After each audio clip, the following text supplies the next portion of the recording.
welcome back to the Citizen channel. We're all staying safe and well. And yes, back to book club where we pick out one of the numerous, even though I haven't got them all, I'm trying to collect more as we go along.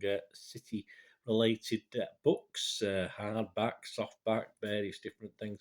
So welcome to book club. And yes, we're going back to a great time for me. I was almost 10 years old. I think the men were about to land on the moon. Lots of wonderful times for me back in, well, of course, starting with the 67-68 league title and then the 68-69, of course. But we're going back to one of the sort of, not darker, one of the more disappointing little periods at that time. Of course, I'm going back to this book, the FA Cup Winners, 1969, the Manchester City football book, edited by Peter Gardner. Excuse me. And we're going to look at a chapter in this that's entitled Into Europe and Out. Yes, that just about summed it up at that time. And it covers the disaster, of course, of our first venture into the European Cup. And I would have been at the 1968 game with Fenerbahce. The programme's over there. There'll be a picture on the screen at times. So I would have been at this with my dad in the Platt Lane stand watching this first game. Anyway, of course, I think a few brave souls went over to Turkey, of course, but yeah, so we're going to talk about that today. Please, if you are new to the channel, please push that subscribe button, push the bell notifications. It's great to have you on board. Everything City past, present and forever, of course. So please join us, spread the word, and if you can push that little like button, it'd be much appreciated. I got a bit of a sore throat this morning, but don't know why particularly. I've not been shouting at football matches for a while because of the World Cup break as I'm recording this in 2022, depending when you're watching it. Yeah, so yeah, let's have a little read of this excerpt of this little chapter. Into Europe and Out, of course, by Peter Gardner. Manchester City's first venture to Europe ended with a disaster perhaps unparalleled in the history of the club. They were ingloriously eliminated at the initial hurdle after a drum-beating build-up which started with their assistant manager Malcolm Allison boasting to the soccer world, "We will scare Europe to death." Yeah, never knew to keep his gob shut, did he? It is perhaps unfair to throw that one back at the controversial and flamboyant Allison, as manager Joe Mercer told me shortly before City played the first leg of their preliminary round tie against the Turkish champions Fenerbahce. It is something that we must expect from a man as emotionally involved in the game as Allison. Mercer maintained that his right-hand man brought a certain colour and excitement to an otherwise grim business of top-level professional football with these outspoken outbursts, and that people in the game had come to expect such controversial statements from this colourful character. But nonetheless, it did nothing to enhance City's efforts. When the chips were down and the task of tackling Europe was undertaken, Allison could do little or nothing in the electric atmosphere of the National Stadium in Istanbul on the sad October evening when City surrendered a one-goal lead that was virtually worth two, with away scores counting double at that early stage of the competition. He could merely sit and watch Fenerbahce, a well-beaten side in the first half, suddenly storm back to win 2-1, with City all but handing them the game on a plate. No wonder the normally so talkative Allison remained silent for almost 48 hours after that night of shame and defeat for Manchester City. Yeah, I think he did note after that it was one of his lowest times in football. When he did break his own enforced silence, it was to proclaim, "Defeat in Istanbul was the biggest disappointment of my whole career. What made it so particularly frustrating was that in the first half against Fenerbahce, we had conquered all the problems that go with playing abroad in the tense atmosphere of the European Cup. The players had silenced the hysterical crowd that had overcome the different refereeing, poor pitch and the lighter, softer ball. I don't think the players realised the difficulties they would meet in this away leg, with the result there was not enough urgency in the first game at Main Road. Did not City too perhaps underestimate the opposition they were about to face? Would it not have been wise for a City deputation to have travelled to Turkey to check out Fenerbahce playing on their own ground? Check too on hotel accommodation, temperature and the 101 other things that highly trained and skilled professional footballers can expect to meet in this terrific and so tense competition called the European Cup. I suggest this was an error on their part. They should venture into Europe once more. Similar mistakes must not be made again. True, they did have detailed information on their Turkish opponents, but it's only second-hand coming from the lips of Oscar Hold, one-time manager of Doncaster Rovers, who held a similar post with Fenerbahce for 2 years before moving on to Saudi Arabia. There was, in addition, the added burden of Allison's proud boast hanging like some vast millstone round the necks of unsuspecting players. They had won the Football League Championship in glorious manner and had earned the reputation as one of the most attractive attacking teams seen in this country for a decade.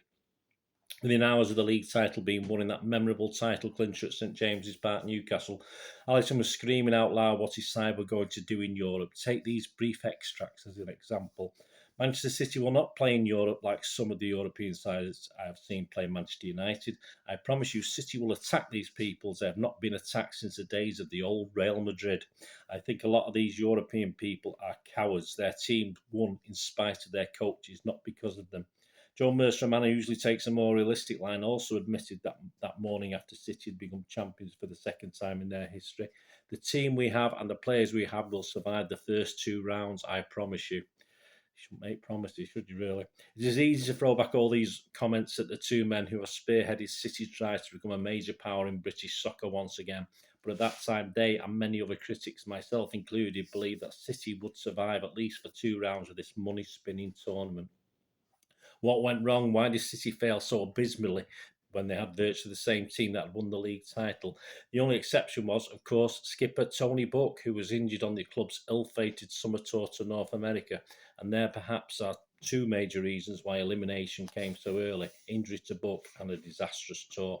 It was in North America that Buck suffered an Achilles tendon injury that plagued him for much of last season, and the 5-week tour too took too much out of the players who, without 4 key men on England duty, had to play when clearly they were not fit. A poor start to the season as defending champions did nothing to inspire confidence in the City camp, and it was to this background that they welcomed Fenerbahce to Main Road on the night of 18th of September.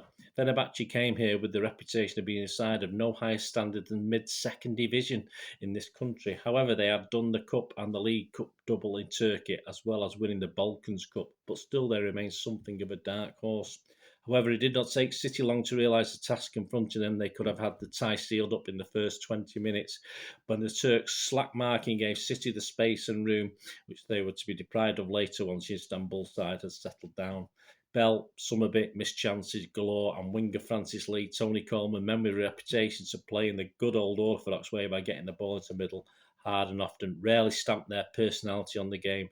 The outcome was glorious acclaim for Fenerbahce's stern defensive battle, and they returned east happy after getting the shock result of the round by holding the English League champions to a goalless draw on their own ground. Yeah, we still think we could win it at theirs. So, I mean, we're still very, very confident as fans. We were anyway. But even so, pessimistic Turkish critics who had accompanied the side to England were quick to assure home fans and press alike that City would win in Istanbul, that Fenerbahce were not really capable of coming out from their defensive shell to make a match of it. Indeed, their record when winning the Turkish Championship perhaps suggested that to be true. From 34 matches, they possessed the immaculate defensive record of having conceded only 12 goals, one of the best in Europe no less, but had scored a total of only 38, just a fraction over one per match. And so City set their stall out to make the longest safari into Europe any English side had ever had to make. The mysteries of the glamorous Bosphorus and that magic city where east meets west would have an unknown quantity to a club whose one-time beat just a few years earlier had taken them to such unromantic places as Rotherham. What's wrong with Rotherham? Scunthorpe? Oh, Scunny. Derby, all right. Carlisle, Middlesbrough, and Preston. Proud Preston. What's wrong with that? What a magnificent way to start a European trail with a 1,800-mile trip to the bazaars and the mosques of old Istanbul. As the especially charted Comet winged its way high over Central Europe, there was a distinct note of optimism in the air. Summerby had been married 24 hours before, and he told me of his worst ever experience when booed by his own crowd in the first leg at Main Road. Well, I don't remember him booing him, but I was only young. How I was out to slam firmly back at his critics in this, his happiest week following a white wedding in the Pennines at the little church of Mottram. Outside the plane, Istanbul airport shimmered in the closing stages of a Turkish summer, but once inside, the splendour of the gigantic Istanbul Hilton overlooking the romantic Bosphorus, where there was a constant procession of shipping of all sizes. The air was cooler, and Manchester City settled in for the most important match of their long and checkered history. 2 glimpses of the compact National Stadium settled some of the City players' minds. Of grass there was plenty, but the bumps too were clearly evident. Came kick-off time and the stadium was already crammed to overflowing, for spectators had been admitted as much as 4 hours before the start, and attendance of 55,000 was 10,000 over the official mark. The reception City was typical: whistles, exploding rockets, while Fenerbahce's entering the arena, probably real rockets as well, arena to the heroes' welcome, although there was nothing compared to the cheers and claim they were to receive 90 minutes later. The formality completed, it was Fenerbahce who quickly settled down. Little Ogden, the terrier-like striker they had specially imported from Washington Whips, the North American club, had been on loan to, shot just over, then had a goal disallowed for offside. When City probed the normally so reliable and stable Erkin had a shake of the jitters when allowing a cross from Lee to drop over his head. In nipped Coleman like some deadly snake going for the kill. He quickly controlled the ball, seemed to lose his poise, and recovered in time to round Yavuz and stroke the ball home. The time was 12 minutes, and City could not have made a better start. The rest of the first half was an anticlimax for Turkish fans. They too, like their heroes in the middle, were licked. It seemed all over with City just 45 minutes from victory. But the second half was not 60 seconds old before the whole match dramatically changed, and it was a lethal little Ogun who did the damage, laying on a cross for Abdullah, a second half substitute, to score the vital equaliser with his first kick of the match. What an entry. So the stage was set for a gigantic battle. For City still had the initiative with their away goal counting 2 in the event of a draw, but wave after wave of thundering attacks came surging forward, and the defence was rigidly shaken by the ferocious manner in which Fenerbahce hit them. And then it came, the winning goal 12 minutes from the end, with again Ogun doing the damage to complete his homecoming by shooting his side into the next round. That was a signal for a mass invasion of the pitch. Fireworks zoomed from the terraces, and the whole of Istanbul seemed to erupt in one great crescendo of sound.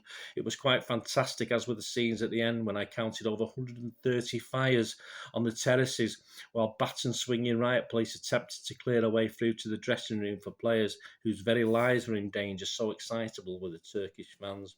One Turkish critic described the moment as the most important in the history of Turkish football. Alan Oakes, City skipper, that night of shame when a match was so carelessly thrown away, had something more forceful to say on his team's behalf. We should be ashamed. We threw it away at Main Road. He was right. As well as losing the match, City lost face and thousands of pounds in gate money and bonuses. The prizes for players alone to win, which was the prize their neighbours at Old Trafford had taken but a few months before, was a staggering £30,000 plus.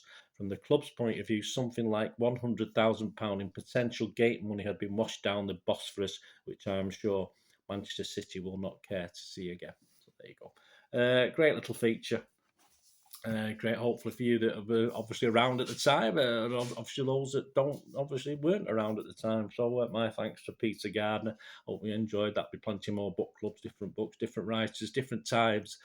Obviously over the life of this Citizen channel, so it'll be great to have you on board. Hope you enjoyed that. Let us know your comments. Do you have any memories of it? As I said, as a 9-year-old, my memories are very, very small of that, apart from owning the program there, which is probably not the original, probably one I had to rebuy again, because there's lots. They usually ended up on my wall as any pictures in them, etc. Usually end up cut up and on my wall. So I didn't go in for collecting at that age. I just like to have them and make use of them. But if you've got any memories, let me know. Thanks for watching, guys. Please, until we meet again, that's one thing, don't I? Please stay safe, Blues. Come on, City.